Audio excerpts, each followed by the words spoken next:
શનિવારે મંત્રીએ સ્મીમેર હોસ્પિટલમાં કરોડો રૂપિયાના સીટી સ્કેન અને એમઆરઆઈ મશીનનું લોકાર્પણ કર્યું. કેમેરા સામે ફીતા કપાયો, તાલીઓ પણ વાગી. પણ પછી શું?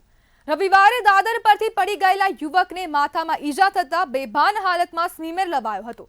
ઘાયલ વ્યક્તિને મશીન છે જ નહીં કહીને સિવિલમાં રિફર કરવામાં આવ્યો અને થોડા કલાકોમાં દર્દીનું મૃત્યુ થયું. હવે સવાલ એ થાય છે કે શું લોકાર્પણ ફક્ત ફોટા માટે હતું? મંત્રીએ બંધ મશીનનું લોકાર્પણ કર્યું કે લોકાર્પણ બાદ કરોડોનું મશીન બંધ પડી ગયું? કે ચાલુ હોવા છતાં તબીબે ઇરાદાપૂર્વક સિવિલમાં મોકલ્યો? તે અંગે હાલ સવાલો ઊભા થયા છે. ત્યારે આની વચ્ચે તબીબો એકબીજા પર પાપના પોટલા ફેંકી રહ્યા છે.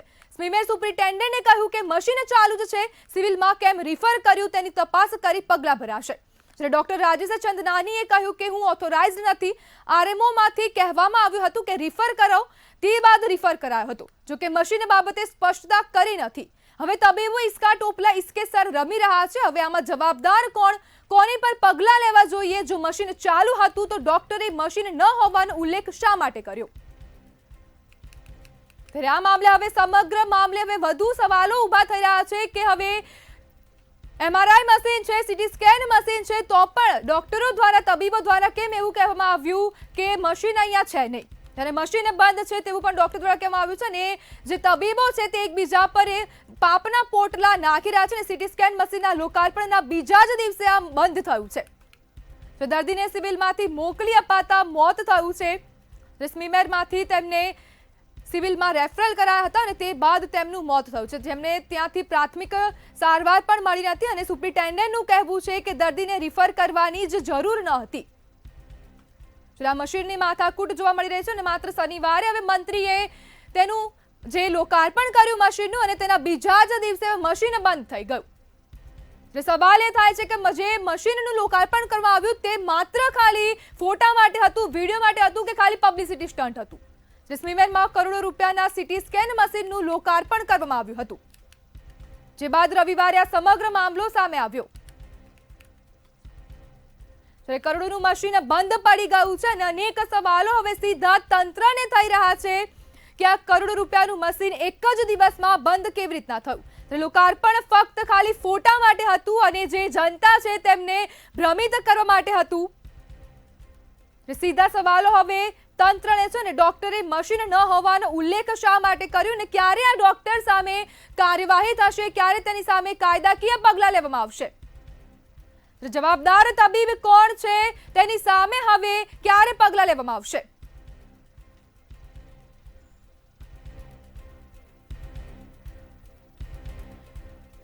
આપણી સાથે સિવિલ સુપ્રિન્ટેન્ડન્ટ જોડાયા છે. જી, જે આ મશીન છે તે કેટલા છે? સ્મીમેર હોસ્પિટલમાં મ્યુનિસિપાલિટી સુરત મ્યુનિસિપલ કોર્પોરેશન દ્વારા ચાલિત સ્મીમેર હોસ્પિટલ જે છે એમાં અત્યારે એક સીટી સ્કેન મશીન છે જે 128 સ્લાઇસની છે અને એક 1.5 ટેસ્લાની એમઆરઆઈ મશીન છે જે હમણાં જ કાર્યરત થઈ છે. એના ઉપર દિવસમાં 20 થી 25 સીટી સ્કેન અને એવી રીતે 21 જેટલા એમઆરઆઈ થાય છે. શું મશીન કાર્યરત છે? જી હા, સીટી સ્કેન અને એમઆરઆઈ બેઉ મશીન કાર્યરત છે. પણ જે ટેકનિશિયનના લીધે જે આપણે 2 વખત ઇન્ટરવ્યૂ કર્યા છે, નવી મશીન લીધી છે એમાં આપણે જે સ્ટાફ લેવાનું છે 2 વખત ટેકનિશિયનના ઇન્ટરવ્યૂ કર્યા છે. એમાં 6ની જગ્યાએ અમને 2 જ ટેકનિશિયન મળ્યા છે. જેના કારણે અમે એવું રાખ્યું છે જે મેક્સિમમ ટાઈમ પેશન્ટની ટ્રીટમેન્ટમાં જાય છે એ 9 થી 5 વચ્ચે મેક્સિમમ પેશન્ટ અમારે અહીંયા આવે છે. તો એ 9 થી 5 વચ્ચે આપણે એ સીટી સ્કેન અને એમઆરઆઈ મશીન ચાલુ રાખીએ છીએ. સીટી સ્કેનનું મશીન બંધ થવાથી દર્દીઓને હાલાકી પડે છે. જેવી મેં જણાવ્યું કે જે CT scan machine MRI machine છે અમારે ત્યાં 9 થી 5 વચ્ચે ચાલુ રહે છે. હવે એમાં અમે બધી પ્રકારના પેશન્ટ લઈએ છીએ. જે એમરજન્સી વાળા પેશન્ટ છે, અપોઇન્ટમેન્ટ વાળા પેશન્ટ છે, એ બધું એમાં લઈએ છીએ. એ વાત બરાબર સાચી છે કે એક દર્દીને અહીંથી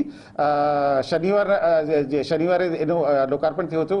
રવિવારે રાતે એક પેશન્ટ સિરિયસ કન્ડિશનમાં દાખલ થયું હતું જે માથા ઈજા થઈ હતી. એને સિવિલમાં રેફર કર્યું હતું. એ જે આપણે ડૉક્ટર છે, અટેન્ડિંગ ડૉક્ટર ડૉક્ટર છે એને જોયા અને ન્યુરોસર્જને જાણ કરી ન્યુરોસર્જનની ઇન્સ્ટ્રક્શન પ્રમાણે એને સીટી સ્કેનની જરૂર હોય એના માટે સિવિલમાં રેફર કરવામાં આવ્યું હતું. જીતેન્દ્રભાઈ, મંતવ્ય ન્યૂઝ સાથે જોડાવા બદલ આપનો આભાર. સ્મીમેરમાં કરોડો રૂપિયાના સીટી સ્કેન મશીનનું શનિવારે લોકાર્પણ થયું હતું અને તે બાદ રવિવારે જ આજે કરોડો રૂપિયાનું મશીન છે તે બંધ થઈ ગયું અને બીજા જ દિવસે સીટી સ્કેન અને MRI મશીન બંને બંધ થયા હતા.